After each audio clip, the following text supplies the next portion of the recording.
Hello, everyone, and welcome to my RA Life in Chapters. My name is Karla Bland, and we are on to Chapter 3.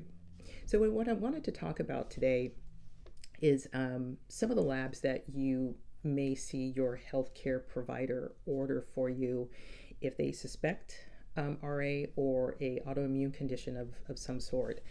They will kind of focus on a couple of different things because it will show as far as with or get a good indication of the amount of inflammation that you have in your body, if it's low, if it's moderate, or if it's high. And then from there, being able to kind of make a decision on kind of what the next steps are. So what I'd like to do in the next couple of videos is just to have each video just focus on one lab, kind of important labs that I've seen over the years in each video. So there's just one thing to concentrate on versus presenting a whole different types of labs potentially that somebody would see. So here we go. So today we're going to focus on SED. So that's SED, or more commonly known as ESR. So what that lab stands for is, or what ESR stands for, is erythrocyte sedimentation rate. So with erythrocyte, medical term meaning red blood cell, essentially. So what happens is that after a blood draw takes place, the blood is then taken, or that blood sample, or that blood draw is then taken, and some droplets of blood are placed into essentially what is a tall, thin tube. And on that tube, there are markings on the tubes in milliliters, and that tube is filled with a clear liquid, which is essentially it's plasma.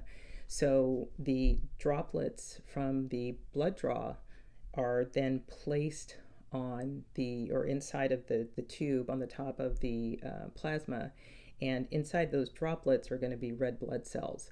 So what happens is that over a period of time, red blood cells have a tendency that they'll slowly kind of make their way to the bottom, but it usually takes a pretty long time to do. In the case of a ESR test, the test is 1 hour.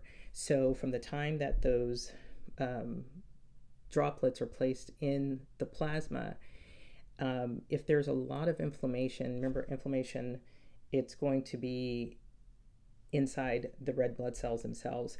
They have a tendency to kind of clump together. So once they clump together, then they're heavier, so they're going to fall a lot faster. So with the test, again, it's 1 hour. What the technician is going to do after that hour, they're going to look at that tube and they're going to see how much clear liquid they can see within that tube.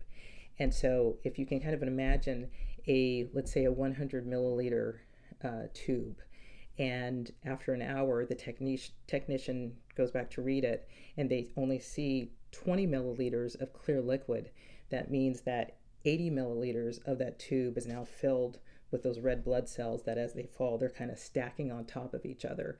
So the smaller amount of clear liquid that the technician sees or detects or is visible means that the higher the inflammation level is, because those blood cells have fallen and again stacked on top of each other. So again, that's just one kind of measurement of inflammation, and is important to talk to your physician or healthcare provider about, because especially as you start to look at your treatment plans, you want to be sure and check that on a regular basis to see, again, is the ESR increasing, is it decreasing, is it remaining stable, or is there any kind of effect that the treatment is having on inflammation. So get that baseline, and so you know what you're working with, and keep a consistent check on it. And again, talk to your healthcare provider to where you have visibility to those numbers and kind of know where you're starting and kind of how you look as your treatment goes on. All right, so that is it for today. Hopefully this information is helpful. If you have any questions, feel free, go ahead and put them in the comments. If you like the video, go ahead and hit that like button and subscribe so we can go ahead and continue to build this community. All right, so as I always say, you're not alone. You've got the support. And most importantly, please be kind to yourself. Take care, and we will see you again for chapter 4. Thanks again.